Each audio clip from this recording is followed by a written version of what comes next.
Olá, sejam todos bem-vindos ao nosso canal Missão Desperta-te. Deus abençoe você, salve a Virgem Puríssima.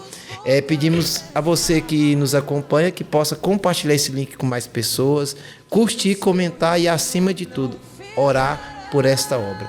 Hoje nós estamos aqui para falar de comunidade, para falar de testemunho de vida, falar de evangelização de jovens, falar de Deus. Tem coisa melhor que falar de Deus não, né, Léo? Não existe. Não existe. E para isso eu trouxe assim uma pessoa assim muito cara para mim, que eu tenho uma consideração muito grande, meu irmão de caminhada, desde lá de antigamente. Leonardo, seja bem-vindo, irmão. Deus abençoe você, viu? Obrigado a você pelo convite, ao Cleiton, né, pelo convite. Deus abençoe vocês. Estamos aqui nada mais, nada menos para apontar o rumo para o céu, né? Essa é a nossa missão. E obrigado pelo convite. Amém. Léo, nós começamos sempre os nossos bate-papos perguntando quem é o Léo. É o momento de você se apresentar agora. Para que todo mundo faça, é o Léo da comunidade, tá? Mas o Léo da comunidade tem uma origem. Tem pai, tem mãe, ele nasceu no pé de alface, não. Eu costumo dizer, quando me perguntam quem é o Léo, eu digo, eu sou um filho amado de Deus. De fato, a misericórdia de Deus me tocou, né? Os meus pais, eu sou de Cabeceira Grande, os meus pais moram em Cabeceira Grande, Afonso. Toda a família, né, Léo? Ou não? Não, os meus pais, Seus apenas pais. Meu pai, minha mãe, minha irmã mora em Brasília, Fernanda, tem um irmão do meio, e o Gustavo, mora aqui em Unaí, consagrado à comunidade, né? São 3 filhos. O caçula, né? Posso dizer que eu sou um jovem senhor ou um senhor jovem? Eu não sei o que eu sou, Thales. Vamos colocar um jovem senhor, né? Fica mais elegante. Eu acho que Ju vai gostar de ser chamado de jovem senhor. Um jovem senhor. Então tenho 45 anos, né? Com a graça de Deus. Como a mão de Deus é poderosa, né, Thales? E a gente não pode sair debaixo dela. Jamais. Eu falo assim que eu tive a minha experiência com Deus, Léo, com 18 anos de idade. E hoje fiz 45 em dezembro, né? 45 anos. Oh, glória a Deus. Eu e Léo nascemos assim num mês muito privilegiado, né, Léo? Eu nasci no dia de Nossa Senhora Imaculada Conceição. Exato. E o Léo, olha só que data. 25 de dezembro, oh glória! Você sabe, tem algo engraçado que aconteceu.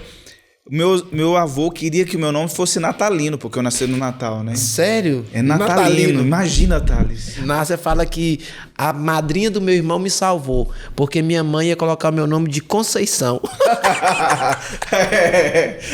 Imagina, eu falei assim, quando eu entendi, eu falei assim, mãe, como que você ia colocar o meu nome de Conceição? Eu acho tão bonito, você nasceu no dia de Nossa Senhora da Conceição. Eu falei assim, mãe, Conceição é nome de mulher, mãe. E a mãe falava assim, não, mas é nome de homem também, Conceição. Aí a madrinha do meu irmão mais velho falou assim, não, dona Antônia, você não vai colocar esse nome de mulher não, vai chamar Thales. Aí ficou Thales. O seu ia ser Natalino. Graças aos meus pais, né, que intercederam, né? Mas na época, o pessoal mais antigo é assim, né? Era. Meu avô falava, eu falei, tá falado. Vai se chamar Natalino. E meu pai, não. Contornou a situação. Aqui está o Leonardo Rocha Gonzaga, filho de Afonso, de Lourdinha, e um filho amado de Deus. Hoje casado, né? Pai de 3 filhos, um está na glória, né? Esposo da Juliana, somos casados há 20 anos. Graças a Deus. E há muito tempo a gente se conhece, né, Thales? A minha conversão... Meu encontro pessoal com Jesus foi em 2003. 2003 eu tinha 23 anos. Você era uma pessoa do mundão, né? Ou não? Eu era assim, largadão, do mundão. Plenamente mundano. É porque a gente fala assim, tem muitos assim que... eu nasci no lar católico, então assim, o meu processo foi natural, né? Assim, eu nasci no lar católico, né? Os meus pais sempre serviram. O pai foi do SCC, da Sociedade São Vicente de Paulo, né? Mas eu fiz péssimas escolhas na minha vida, né? Péssimas escolhas. Então, a minha juventude foi péssima, cheia de péssimas escolhas, até os 23 anos, né? Então, eu entrei no mundo do álcool, né? Alguns padres que me conhecem dizem, eu não acredito que Deus fez isso na tua vida, que você era bagunçado, rapaz. Isso é bom, eu era muito bagunçado. Porque aumenta a fé dele. Vocês falam assim, se Deus mudou você, pode mudar qualquer um. Exatamente. Mas é isso, eu ajudo a uma comunidade terapêutica em Paracatu, né? Eu era presidente, hoje eu não sou mais, só ajudo de forma espiritual, né? E eu chego lá para partilhar com o pessoal que está em tratamento e recuperação e digo para ele, eu conheço os dois lados, vamos conversar então, né? Tem propriedade. Exato. Eu vejo assim, tudo que aconteceu na minha vida foi providência de Deus. Para quê? Para eu sentar e olhar nos olhos das pessoas, principalmente quem está nessa vida, e dizer, existe uma forma de sair. Léo, e você tocou num ponto muito importante, eu falava ontem com a Lourdinha, quando nós bati esse papo aqui, que Deus usa a nossa história como ministério também, ferramenta para os outros. Então, você que viveu os dois lados, quando você vai falar para essas pessoas, você fala com propriedade. Exatamente. E se a gente olhar, isso é o ponto da evangelização, né, Léo? O forte da evangelização, porque ser testemunha é muito mais poderoso e real. Edifica. E assim, o pessoal às vezes fala assim, eu trabalhei muito tempo no Ministério de Pregação, o pessoal fala assim, como que é pregar, né? Eu falei assim, gente, pregar é simples. Se você vive, se você já teve uma experiência, um contato com Deus, um impacto com a palavra, a sua vida foi mudada, você só vai falar aquilo que... Você não está mentindo, você precisa de inventar. É diferente num discurso, de uma oratória, que você vai ter que inventar palavras. Tem vivência. Né? Você tem vivência. Isso é testemunhar, né? Isso é sereis minhas testemunhas, né? Não foi fácil, Thales, deixar a vida que eu ficava dias fora da minha casa bebendo, né? Em Cabeceira, né? Nessa época eu morava em Cabeceira Grande, né? Então eu ficava dias fora de casa bebendo. Muitas vezes meu pai me deu banho, né? Eu urinava na cama dos meus irmãos, pensava que era banheiro, né? Essa situação que o fundador da comunidade era há uns tempos atrás, né? Não foi fácil fazer essa escolha, porque o mundo nos puxa, né? Há uma atração, né? Apesar que nós não somos feitos para baixo, né? Como dizia o Padre Léo, mas o nosso coração tende às coisas mundanas, né? Parece que salta mais os nossos olhos porque é tocável, palpável, né? É prazeroso, né? A gente sente prazer. Então, não foi fácil dizer não para o mundo e sim para Deus, porque ali envolvia muita coisa. Eu tive que deixar amizades, né? Eu tive que deixar situações, fazer escolhas no tocante à santidade, à castidade, tudo isso, porque a vida era plenamente mundana, né? Pra você ver, eu coloquei fogo lá na mata, lá em Cabeceira, né? Eu tomava pinga dentro da caixa d'água, lá em Cabeceira Grande. Quem já foi lá, tem um campo. Você deu muito trabalho pro seu anjo da guarda. Muito. Ixi, mas muito mesmo. Meu Deus do céu. Dormia nas beiras de rodovia bêbado, nos carros para não acabar de chegar. Então, assim, de fato, a mão de Deus estava.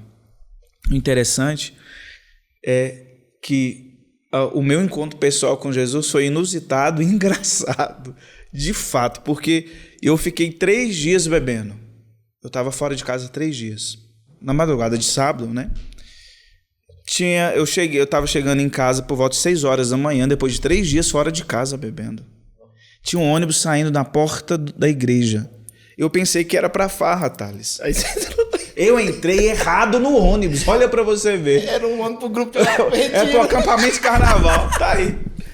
Eu entrei errado no ônibus, de fato. Eu entrei bêbado, com a roupa do corpo, fedendo.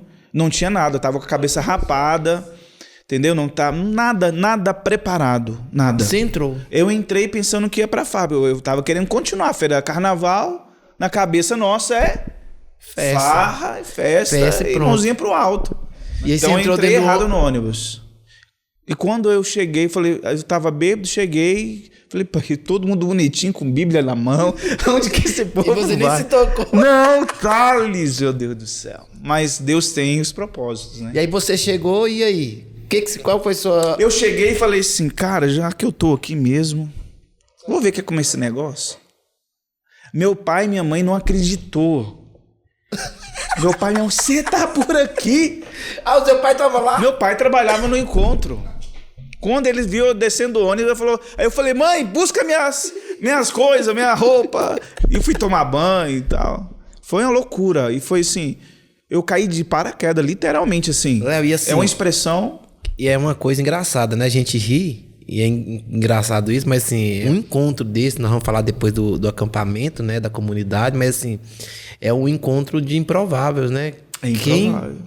Quem poderia imaginar que aquele cara que 3 dias na farra entra por engano, é o mais importante a gente colocar isso, você não tinha um desejo no coração de ir, jamais. Não fiz inscrição. Nada, você entrou dentro do ônibus. Sim. E daí Deus tira uma pessoa que ia fundar uma comunidade. Exatamente. Assim, despojado. Eu fui despojado.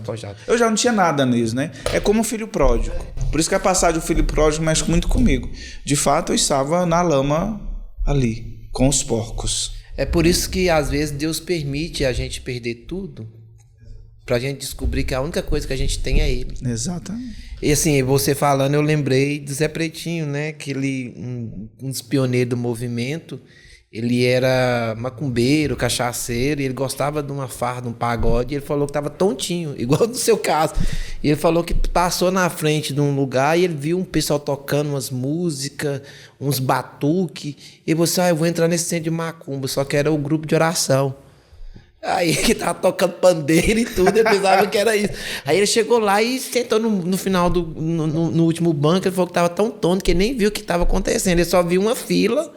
E o pessoal tava, umas velhinhas lá na frente, o pessoal fez a fila e falou assim, nós vamos rezar para vocês receberem o batismo no Espírito Santo. E você, eu vou lá receber esse passe. Olha. Na cabeça dele era um passe. Ele entrou na fila, ajoelhou, ele falou que ajoelhou tonto, que nem fosse, eu nem vou dar conta de levantar. As velhinhas colocaram a mão sobre a cabeça dele, oraram, ele foi batizado no Espírito Santo, ele levantou sem nenhum cheiro, nem cheiro, ele falava de álcool que ele tinha. Mudou, voltou transformado. Exatamente. É isso, né? Esses encontros inusitados. E o meu foi mais inusitado ainda, né? A história continua. E aí? Os seus pais... Isso é para outro podcast. Vai, vamos lá. Eu cheguei de paraquedas, um improvável dentro do encontro de carnaval, né? Bêbado. Seus pais com a roupa do doido. corpo, meus pais ficaram impressionados. E nesse retiro de carnaval... Quem foi pregar foi algumas pessoas aqui de Unai, né? Na época, lá em Cabeceira. 4, se eu não me engano, 4 pessoas. Uma dessas é a minha esposa, a Ju. A Ju estava cantando e pregando. Ela conhece os dois lados do Léo, então? Conhece.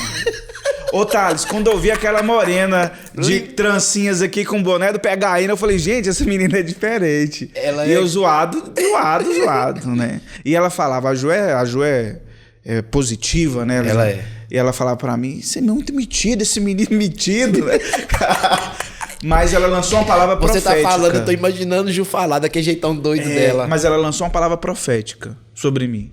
Ela estava numa rede deitada, lá no retiro, e é um retiro que não tinha nenhuma estrutura. As pregações eram debaixo do pé de manga, a gente tomava banho no rio, ia os homens, depois ia as mulheres. Não tinha nenhuma estrutura, assim, de conforto, como a gente mais ou menos quer hoje, né? Aí a Ju, eu passei assim, ela pegou no meu braço e disse, olhou assim para mim, falou assim, meu irmão, meu jovem, coisa assim, e disse, você vai ser um grande líder, um grande pregador. Eu falei assim, você tá doida? Essa foi a minha resposta para ela. Você tá doida. Mas ali foi lançada uma palavra de profecia sobre mim, de fato. Então, assim, paraquedas, um encontro improvável, onde eu conheci a mulher da minha vida. E é interessante, né, Léo? Porque isso você traz para quem está nos assistindo, porque às vezes a pessoa fala assim, Deus vai me chamar para quê? Tem tantas pessoas melhores do que eu. Ou pensa assim, Deus vai chamar aquele grande líder, porque é muito fácil você olhar hoje o trabalho lindo que a comunidade faz em todas as áreas aqui, o Unai, e não percebe o que foi lá atrás. Exatamente. E aí, sim, a gente sempre tem aqui, né? Os grandes santos falavam assim, Deus nunca nos chama olhando o que nós somos, mas olhando o que nós seremos. Então, com certeza, se olhasse para o Léo naquele momento, não dava nada, né? Não, nada. E Deus usou a Ju, um olhar profético, né? Sim, e a partir desse despertar de um amor para com ela, vamos dizer assim, eu procurei conhecer quem é esse Deus. Porque o batismo no Espírito que aconteceu em mim, Thales, e a gente leva muito para esse lado sentimentalismo, às vezes, né? De um repouso, sim, de uma oração em língua, de emocionalismo, em alguns casos, né? Mas comigo aconteceu de uma forma tão simples. Foi numa pregação debaixo de um pé de manga, onde uma pessoa me pegou pela mão e me levou de frente do espelho e disse: Deus ama você. E eu disse: eu duvido. Ele ama você do jeito que você é. E eu disse: eu quero conhecer quem é esse homem. Isso foi meu batismo do Espírito. Deste momento para frente, a minha vida mudou, porque eu queria conhecer quem me amava do jeito que eu estava, porque era um alcoólatra que tinha chegado no encontro de carnaval com 23 anos. Parece, Léo, e você vai concordar comigo, que muitos evangelizadores hoje reduzem assim, o batismo no Espírito, é só esse momento emocional, né? A pessoa tem que se ajoelhar, tem que passar por um momento. Também isso faz parte, né? Faz parte, mas não é só isso. Pode vir no momento de uma pregação, no momento de uma fala, ou às vezes, como você Num olhar. Num olhar. Exatamente. Porque assim, eu olhei no espelho e disse: quem é você mesmo? Eu não me reconhecia. Entende? É como que Deus falava assim: agora eu vou revelar quem é o Léo, que eu criei. Então ali foi o meu batismo no Espírito, nesse momento. Que aí eu tomei a decisão de conhecer quem é esse Deus. Já que eu estava numa vida totalmente errada, então peraí, agora eu vou conhecer o outro lado, né? Mas percebe que é outra reflexão. Eu conheci a Ju, né? Enfim, é muita conversa aí para frente. Resumindo assim, a Ju, ela me apresentou Deus, tá? A Ju já era de caminhada, né? De renovação, de grupo jovem. Ela pegou um homem totalmente estragado, vamos dizer assim, cheio de defeitos, inúmeros defeitos, e me apresentou Deus. Então, o encontro pessoal, um homem provável, um batismo no Espírito para chegar uma pessoa e dizer: eu quero viver um namoro santo. Eu disse: o que é isso? Eu não sabia. Não tinha nem paradigma. O que é castidade? Eu não sei o que é castidade. Eu não sabia. E a Ju, ela me, de fato, eu não tenho medo, ela me catequizou. Entende? E até hoje eu faço questão de que quando eu prego, eu pergunto para ela: como que foi? E ela me responde: não foi boa, foi ruim, entendeu? Você tinha que ter feito melhor, você não podia ter falado isso. Então, até hoje, como é importante ter pessoas que nos moldam, né? E que a gente permite também, né? E aí a gente vê o papel da mulher, né? No caso aqui da esposa, né? Como uma ajudante ali, né? Uma auxiliadora, uma companheira modeladora, né? Porque vai te modelando ali também, né? E também o papel do evangelho, você falando assim que Ju, o papel dela foi te apresentar para Jesus. E ela foi para convento, né, Thales? Pois é. Nós terminamos, ela disse... Vocês ficaram quanto tempo? Não, nós ficamos conhecendo, nós nem começamos um namoro, né? Não. Nós começamos a nos conhecer, eu disse para ela: você é a mulher da minha vida. Ela disse: menino, eu te conheci agora. Menino, eu sou mais velho que ela. Eu disse: aquele chaveco dos homens de antigamente, que não existe mais, né, Thales? Não fazem homem como antigamente. Não fazem. O Cleiton tá quietinho aqui, ó. As músicas, os momentos, né? Esse povo de hoje não sabe. Eu ligava para ela, Cleiton e Thales, eu ligava para Ju, ligava na casa dela, e na época tinha telefone fixo, né? Ainda. Ligava para ela e passava aquelas músicas antigas, românticas, internacionais, love songs, e desligava. Aí ela falava: quem que é esse menino? Quem que é essa pessoa? Eu ligava sempre no mesmo horário. E ela: quem que é essa pessoa? A mãe dela, minha sogra, perguntava: quem que é essa pessoa, Juliano, que fica ligando para você e passando essas músicas? Depois eu fui falar para ela, eu me apresentei, né? Mas aí nós conhecemos, ela falou assim: olha, na Praça São Cristóvão, ela disse: olha, tá tudo certo, eu vou pro convento, eu quero ser freira, eu quero ser irmã, e vou pro convento. Aí eu lembro direitinho dessa conversa, eu disse para ela assim: tudo bem, se você for e ser irmã, freira, eu vou ficar muito feliz, mas se você voltar, você vai ser a mãe dos meus filhos. E assim aconteceu. Depois de 6 meses, voltou. Uma história longa aí, muitos fatos engraçados. Ela voltou. Nós fomos à capela rezar, discernir tudo, né? Nisso eu já tinha feito tudo quanto é encontro, Thales, eu fiz. Sem imaginar. Até encontro que nem era convidado. Eu tava lá, mesa da Eucaristia, sei lá, Vincentinho, tudo sem imaginar. Porque eu tinha uma sede, né? E também isso foi importante pro seu crescimento espiritual, né? Forjando você. Agora, Léo, você partilhando isso daí sobre esse processo da Ju te apresentar para Jesus, isso mostra muito hoje a importância de resgatarmos isso no meio dos evangelizadores. Aí, quando eu falo evangelizador, aí eu tô falando assim, os missionários dentro da renovação, nas comunidades, os missionários católicos hoje, né? E de forma geral, missionário cristão, porque hoje a gente vê muito assim, eu me apresento, eu quero apresentar a pessoa para mim, a ovelha, não para Jesus. E Ju te apresentou para Jesus. Exatamente. Ela não tinha nenhum domínio, nenhum monopólio sobre a tua vida. Era apenas um namoro. Isso a gente precisa entender. Os casais que estão nos vendo agora, é apenas um namoro. Um namoro é um namoro, não é um casamento. Entende? Então, às vezes, um namoro, a pessoa fica presa ao outro. Né? E a gente vê muitos jovens doentes, né? E não sabe lidar com isso hoje, né? E você fala isso daí, como que a Ju te ajudou e ela trabalhou em vocês também, né? Foi lapidando. Eu lembro que ela chegou, a gente foi pra capela e a gente foi rezar um para o outro, né? E ela diz assim, quando eu coloquei a mão na cabeça e eu disse, Senhor, eu entrego a Juliana. Ela disse, nesse momento eu tinha certeza que você era meu esposo. Mas o interessante, outro assunto, né? Hoje nós queremos pegar as pessoas prontas, né, Thales? A Ju não pegou o homem pronto. Não tinha um fundador ali. Esse é o mal do século, né? Às vezes pessoas falam assim, por que o relacionamento não dá certo, né? É porque a gente quer pegar as pessoas prontas. Você não vai ter ninguém pronto. Não, não vai ter. Nós estamos num processo de construção, de formação, de crescimento. E aí nós desistimos. Hoje nós estamos na era do descartável. É mais fácil, né?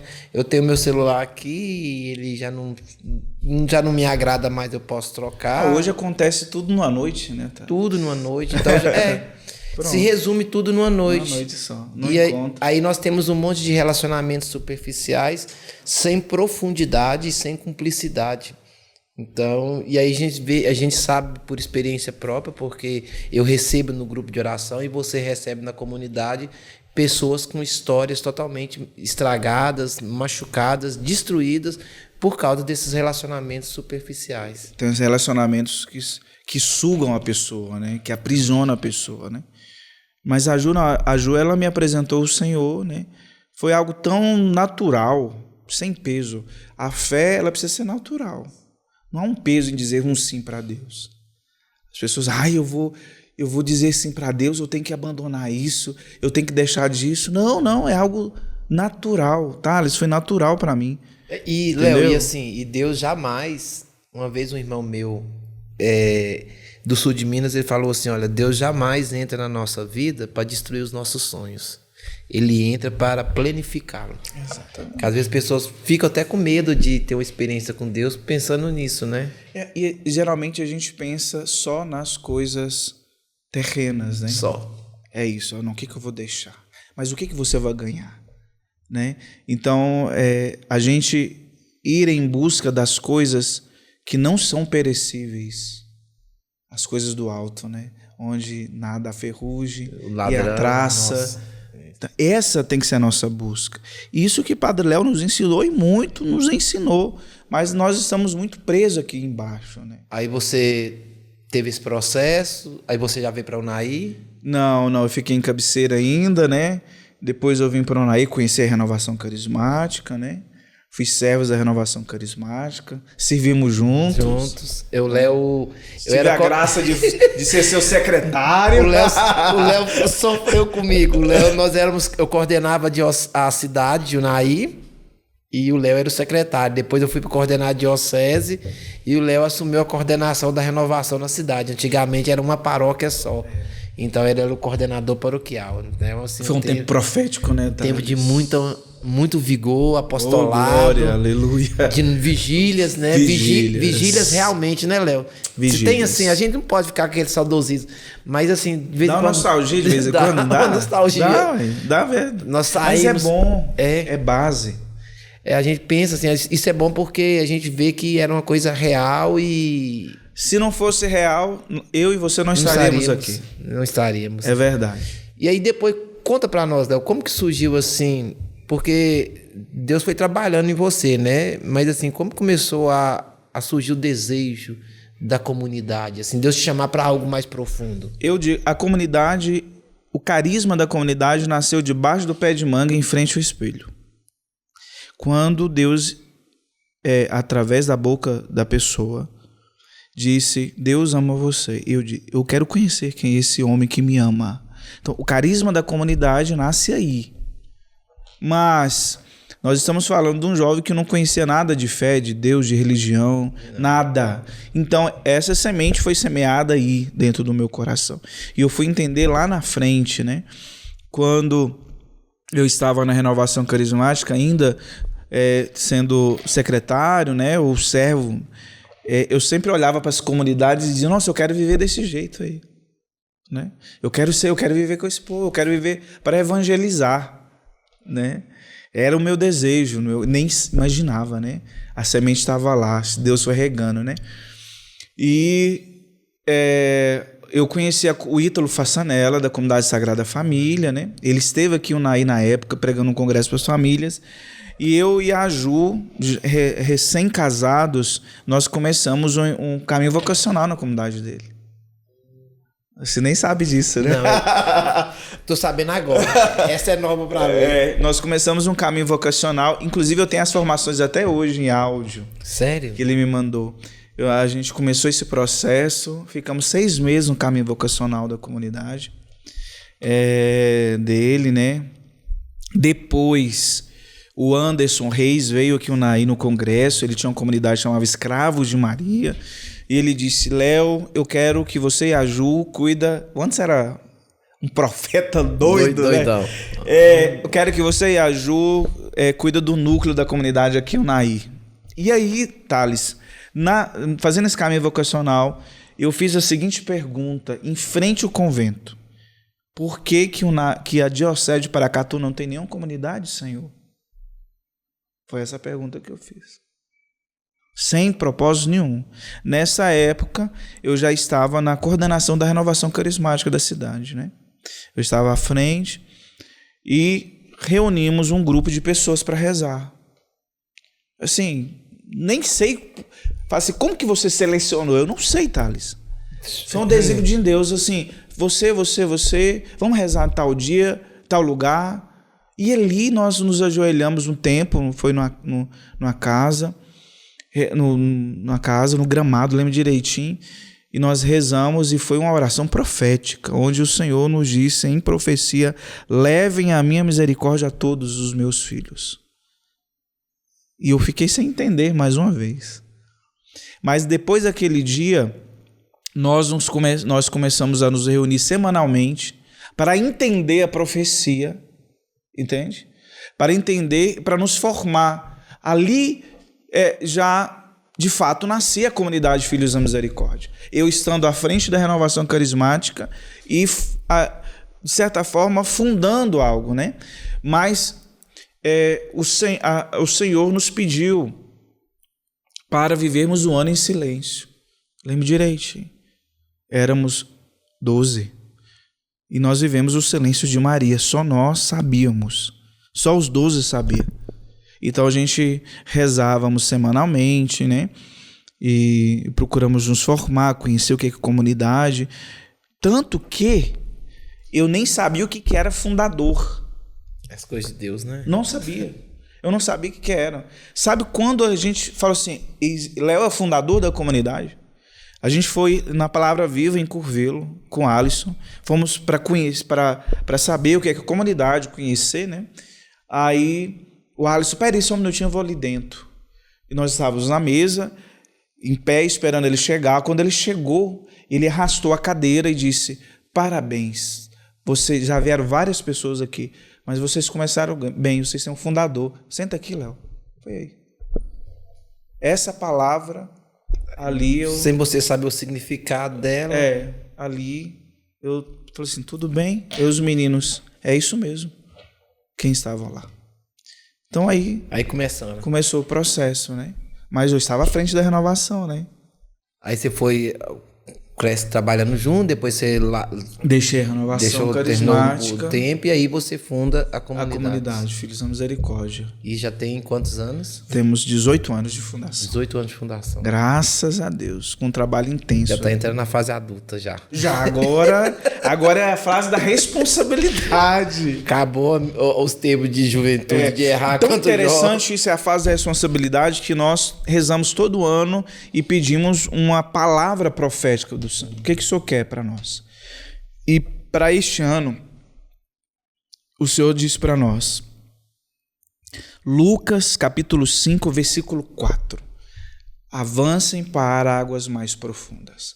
Interessante porque quando eu fui olhar nos escritos da comunidade, foi a mesma palavra que Dom Leonardo disse para nós quando a gente foi lá falar da comunidade. Éramos jovenzinhos. Eu acho que ele nem imaginava que ia virar. Ele disse, tá tudo bem, tem a minha bênção, avance para águas mais profundas. E aqui nós estamos depois de 18 anos. E o Senhor nos dá essa palavra agora. Então, a palavra de ordem para a comunidade, posso dizer, nesses 3 anos até o aniversário de 20 anos, é avançar. É ousadia. Essa é a palavra. Assim, 2 coisas que me chamam a atenção, Léo. A primeira é no carisma, né? Assim, o carisma, Deus chama a comunidade, né? E o carisma diz quem ela é. Então é um ministério, né? Então se é levar minha misericórdia é porque vocês tiveram uma experiência de misericórdia. Tivemos. Né? O seu próprio testemunho, a sua experiência com Deus é uma experiência de misericórdia. Então, mais do que justo levar isso. E segundo, essa própria realidade de tempo, né? Então, assim, a gente olha para a comunidade hoje, vocês estão no processo de estruturação física também, né? Construção, a gente vê que é uma fase de maturidade também, né? Estamos. De maturidade. E assim, Léo, eu tô vendo você com a camiseta aí do acampamento. Antes de nós falarmos do acampamento, assim, hoje é inegável que a comunidade faz muito projeto, mas vocês têm um chamado muito forte com a juventude, né? De uns anos para cá, esse trabalho, como tá para nós? Como que surgiu assim, ó?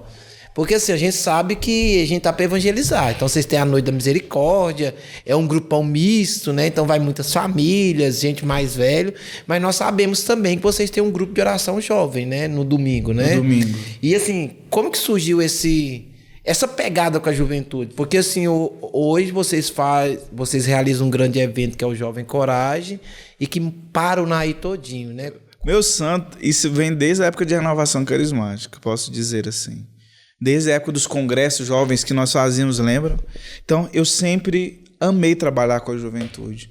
Por quê? Porque Deus me pegou assim. Um jovem que o mundo não acreditava. Né? Um descartável, um alcoólatra, um abandonado, um largado. Deus acreditou nesse jovem. E aqui estou, né? Então, esta palavra... nós precisamos proferi-la para o jovem, que é possível, né? Então nós começamos aí, e na comunidade começou com jovens sarados, nós fizemos um encontro, depois virou Jovem Coragem. Então, né? Na realidade, Jovem Sarado foi o primeiro. Foi o primeiro, aí depois a gente virou Jovem Coragem, porque nós entendemos que o jovem hoje precisa dessa virtude da coragem. Para quê? Dizer não para o mundo e sim para Deus. Essa coragem. Né? E aí entra Carla Coutes. E Carla Coutes trouxe na nossa vida de uma forma... Como diz o meu amigo, diz o grande amigo meu João Pierre, ele entrou com os 2 pés no peito de Olha vocês. para você ver, uma amiga minha veio pregar na Noite da Misericórdia e falou do Carlo. Eu não conhecia a história do Carlo. Na época, beato, né? E eu falei, cara, eu quero conhecer a história desse jovem. Me chamou a atenção, né? E eu virei amigo dele. Eu digo que eu virei amigo de Carlo. Carlo nos escolheu. Aí conheci um membro da comunidade dela, que chama Virgínia, Comunidade Vida Nova de Brasília, que conhecia Carlo, né? Assim, a história de Carlo, devoto de Carlo, né? E assim, começou assim. Aí veio a pandemia. Parou tudo, né? Evangelização, tudo. Aí Carlo entrou e eu pedindo a intercessão de Carlo, por causa da juventude desanimada, né, Thales? Desanimada, né? Mesmo que a gente vinha de Jovem Coragem com o ginásio cheio de gente. cheio de jovem. Mas faltava algo. Faltava alguém assim para a gente olhar, nos espelhar e dizer, é possível ser santo. E a gente viu em Carlo essa possibilidade. Essa referência, né? Eu tenho pregado muito isso, a necessidade de termos referenciais, pessoas que são faróis. Isso é a minha referência, Thales. Oh, nossa, Léo. Obrigado. Obrigado. Cara nossa, ousado, eu gosto da sua ousadia. Fiquei até sem graça. Você agora. É um jovem coragem. Um jovem idoso. Mas aí, Thales, você vê, de repente, por causa de Carlo, é igual o livro, né, do padre Fábio Vieira, foi Carlo. Porque de repente eu conheci o padre Fábio Vieira, não Fábio Melo, padre Fábio Vieira. Ele veio no Jovem Coragem, né? Veio no Jovem Coragem. Ele morou com a Dona Antônia no período da pandemia na Itália. Quando ele chegou na Itália, veio a pandemia, os aeroportos fecharam. E ele não podia voltar para o Brasil, ele ficou na casa da Dona Antônia. Que providência de Deus, hein? E ali eles geraram uma amizade imensa, né? Então ele vai para a Itália, ele fica na casa de Carlo. Né? Vamos dizer assim. Dormir na casa da cama de Carlo. Esse homem não é fraco não, né? Olha para você ver quem nós trouxemos, né? Vier para o Jovem Coragem, foi no Colégio do Carmo, foi profético. E nesse Jovem Coragem nós consagramos a juventude e todo o trabalho da comunidade ao Carlo Acutis, na época beato, né? E ali nós ganhamos 2 relíquias do Carlo vinda da Itália, né? Padre Fábio veio da Itália, que estava lá, trouxe 2 relíquias, uma das pétalas, né? Nossa. Que é lindíssima, não tem mais, né? E a outra do cinto dele, quando ele foi exumado para a beatificação, fez várias relíquias, né? E a Dona Antônia ainda mandou a mensagem ainda, né? Ele passou a mensagem dela no telefone, foi algo maravilhoso. É edificante para a comunidade. Eu posso dizer que aí virou uma chavinha aí. Carla entrou na vida da comunidade, na vida do jovem. Nós começamos um trabalho chamado Geração Carlo, com os adolescentes. Hoje a gente acompanha esses jovens, né? Então houve uma transformação e o Jovem Coragem fez isso, né? Léo, assim, com um olhar espiritual, né? O seu tempo de caminhada, você como fundador, é uma moção profética, né? Uma unção sobre isso. Porque a gente vê assim, no mundo hoje, a gente acompanha aí nas mídias o tanto de católicos que estão, pessoas retornando, o interesse pelo catolicismo, mas assim, de modo muito especial na juventude, né? E aí eu estava acompanhando um padre um mês atrás, ele falava assim que o Carlo, ele é a profecia, o cumprimento da profecia de São João Paulo II, porque São João Paulo II fala assim, eu quero jovens santos que usam calça jeans, usam tênis, usam mochila, e assim, quando eu chego na comunidade sua e vejo a imagem do Carlo daquele jeito, eu só lembro de São João Paulo II, as palavras, é algo muito profético para o nosso tempo, não é? É profético. Interessante, eu vi o documentário dele e um amigo do Carlo, ele disse que ele é muito mais do que um simples evangelizador pela internet, um padroeiro de internet. Muito mais do que isso, porque já estuda-se manifestações místicas em Carlo. Aquela palavra, aquela frase que ficou tão célebre na vida dele, a Eucaristia é minha autoestrada para o céu. Tá tendo estudo, dizem que quando ele chegava na igreja para adorar Jesus, que ele chegava antes da missa e saía depois, né?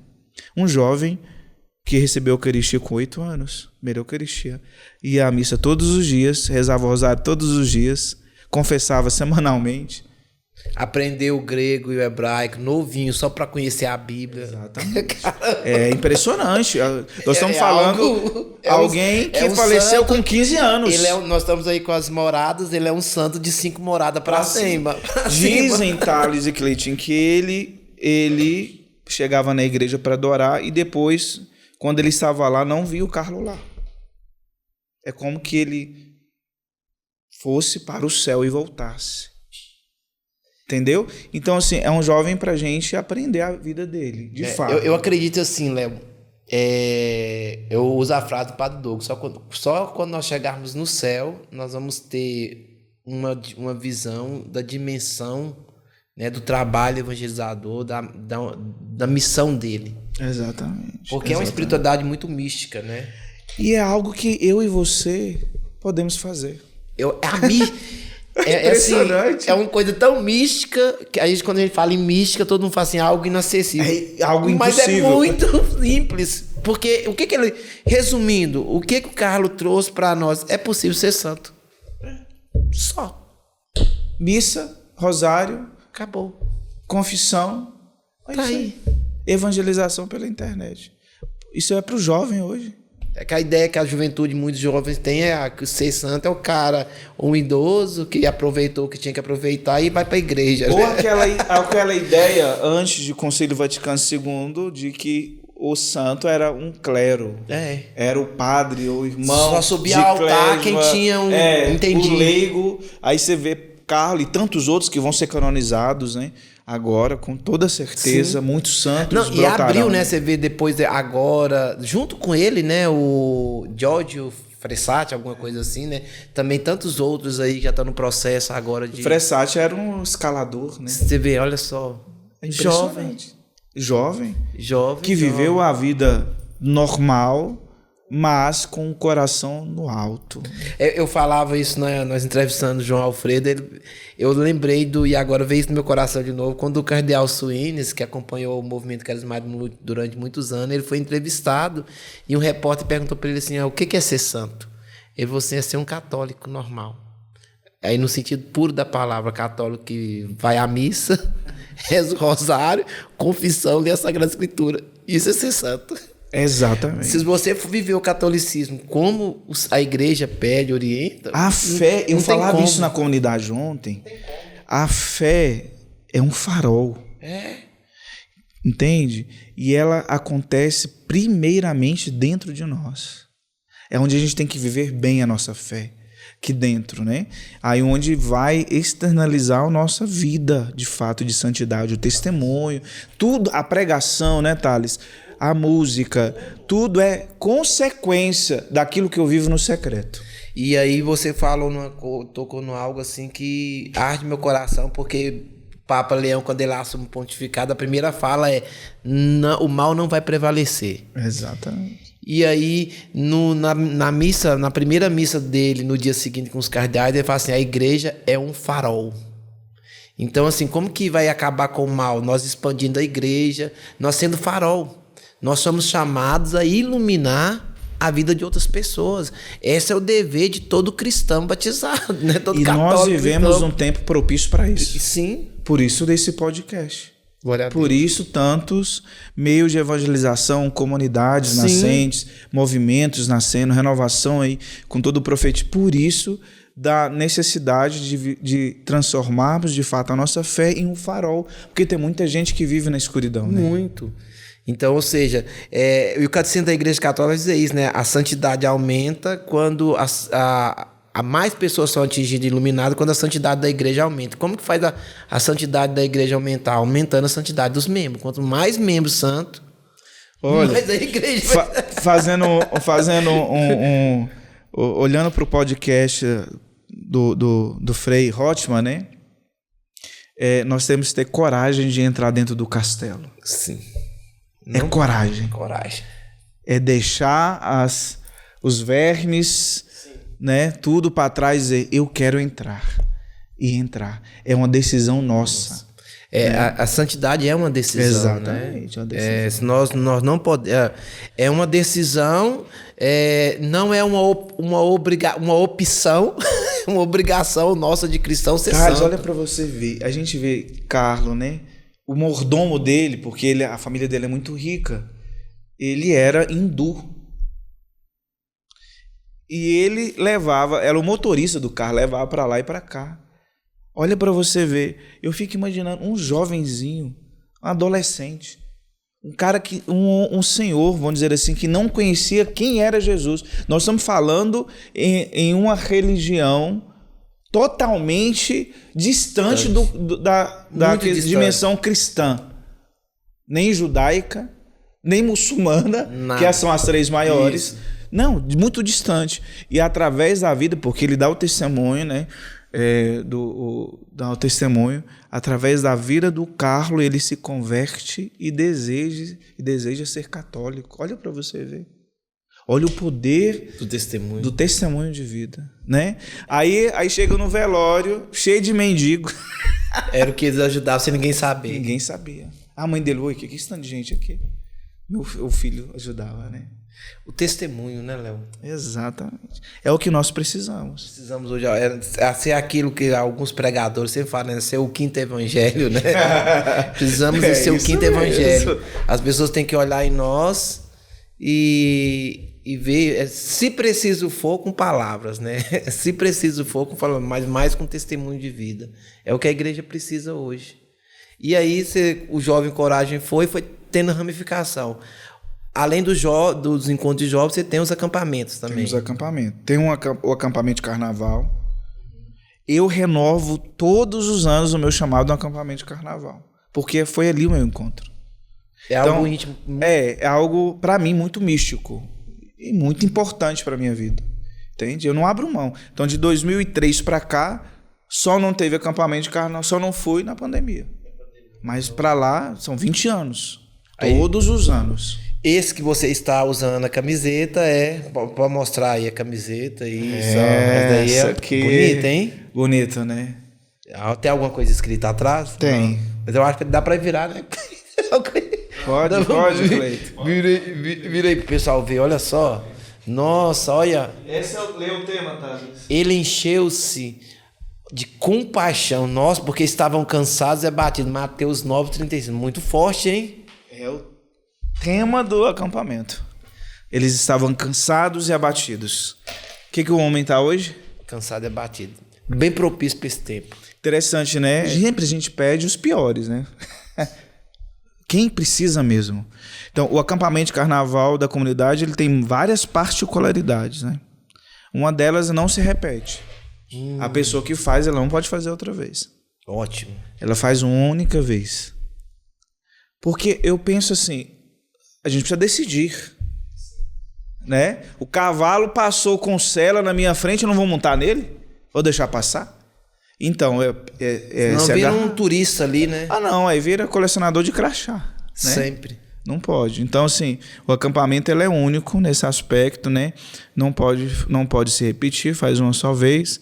E é cheio do carisma da comunidade do acampamento. Ela é diferente, totalmente diferente do que a gente vê em alguns encontros assim. É próprio do carisma mesmo. Tem toda a identidade do carisma da comunidade está dentro do acampamento de carnaval. Ele começa no sábado. Sábado de manhã e termina terça-feira na hora do almoço. Então ali a gente passa praticamente toda a vida de Jesus ali. Então a pessoa sai conhecendo quem é o Jesus. Entende? O amor dele por mim. Então o acampamento de carnaval é único, né? Tem vagas ainda, Léo? Não, acabou. Então, lista de espera.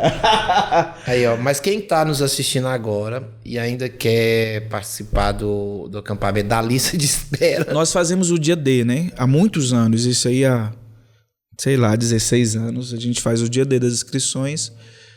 Sempre fizemos assim. A pessoa tem que decidir. Acho que tudo é decisão, Thales. A vida da gente é decisão. E é para valer. Não pode ser para brincar. É 8 ou 80. Certíssimo. Né? Aí, no primeiro dia das inscrições, foi em janeiro, já completamos 56 vagas. São 70 vagas. Né? Então, à noite, no outro dia já tinha praticamente acabado. Né? Assim, Léo, a pessoa que quer participar da comunidade, eu quero entrar... Eu estou sentindo chamado, né? Então, assim, é claro, nós sabemos que o primeiro passo é ir participar das Noites da Misericórdia ou do grupo de oração jovem, né? Mas uma vez estando ali, ela sente o chamado. Qual que é o processo da comunidade? Assim? Não, o processo é conhecer, é um namoro ali, né? Começa um namoro. Então, a pessoa manda um e-mail para nós, vocacionalccfm@gmail.com, manda um e-mail para nós, dizendo, eu quero conhecer. E ali uma pessoa vai entrar em contato, né? Vai mandar um questionário, vai procurar conhecer, a pessoa vai ter formação. Nós chamamos essa etapa de pré-vocacional. Então a pessoa vai conhecer a comunidade. Depois desse período, só essas pessoas fazem o nosso encontro vocacional, fechado. A gente faz um aberto para as pessoas conhecerem. Mas aí a gente faz um fechado, que é geralmente em outubro, agosto ou outubro, depende, para essas pessoas que fizeram o vocacional e querem conhecer o carisma da comunidade, né? Então é simples assim, dá-se de um desejo, de uma vontade, não, quero conhecer quem é a comunidade Filhos da Misericórdia, né? E nasce aí. Simples assim.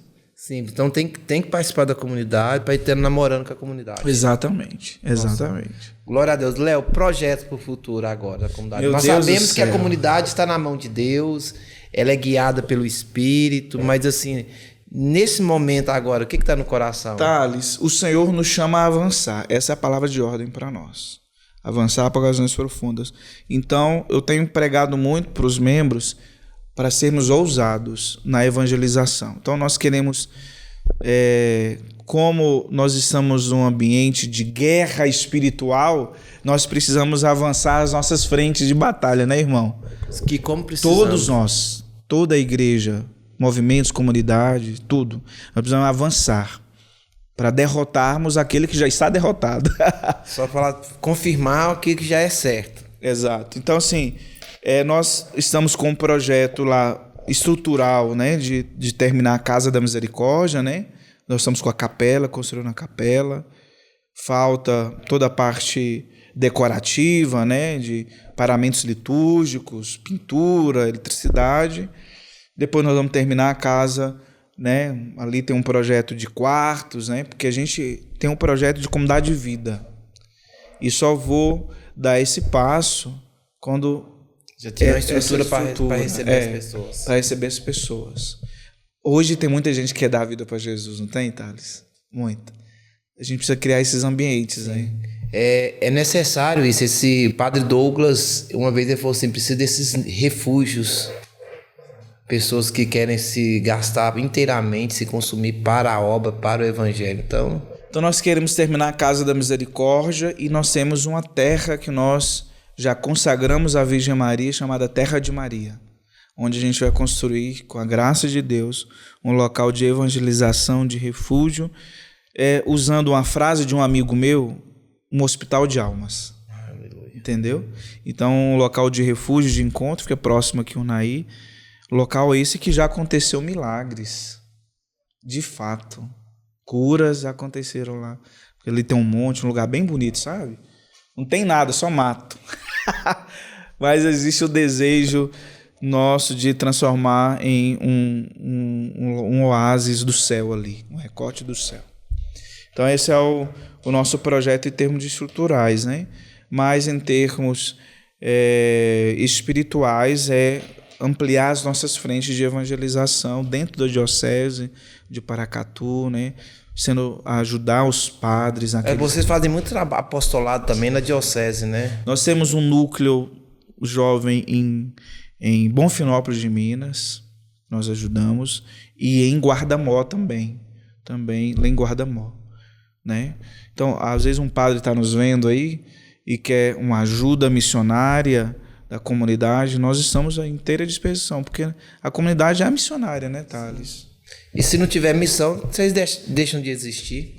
Exatamente. Vocês só existem. Nós somos missionários. Nós só existimos por causa da missão. Se não tiver missão, então os sacerdotes aí, os irmãos de grupo de oração, os de comunidade que estão nos acompanhando, quer missão, pode chamar o pessoal, viu? Eles vão e tem músico. De vez em quando nós pregamos junto.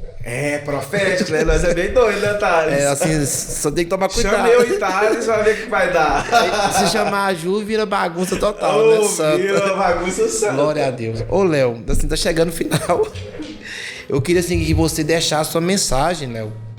Primeiramente para a juventude, né? Eu falo para a juventude porque hoje vocês acabam se tornando uma referência para a juventude.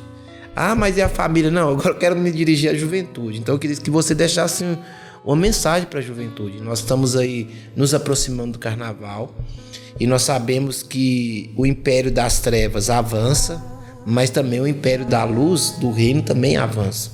E existe opção. Jovens, eu quero dizer para vocês aquilo que está escrito na palavra do Senhor, lá na primeira carta de São João.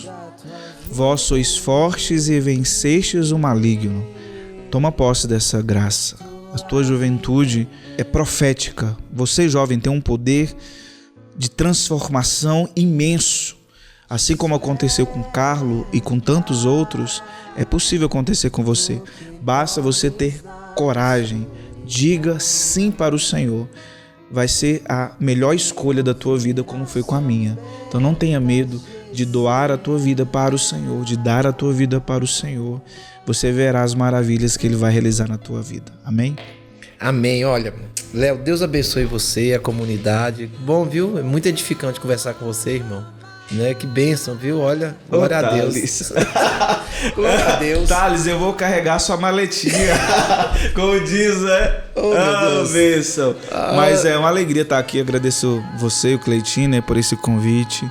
E que, de fato, a graça e o poder do Espírito esteja sobre esse podcast para que você que está nos ouvindo e vendo seja atingido pela graça de Deus.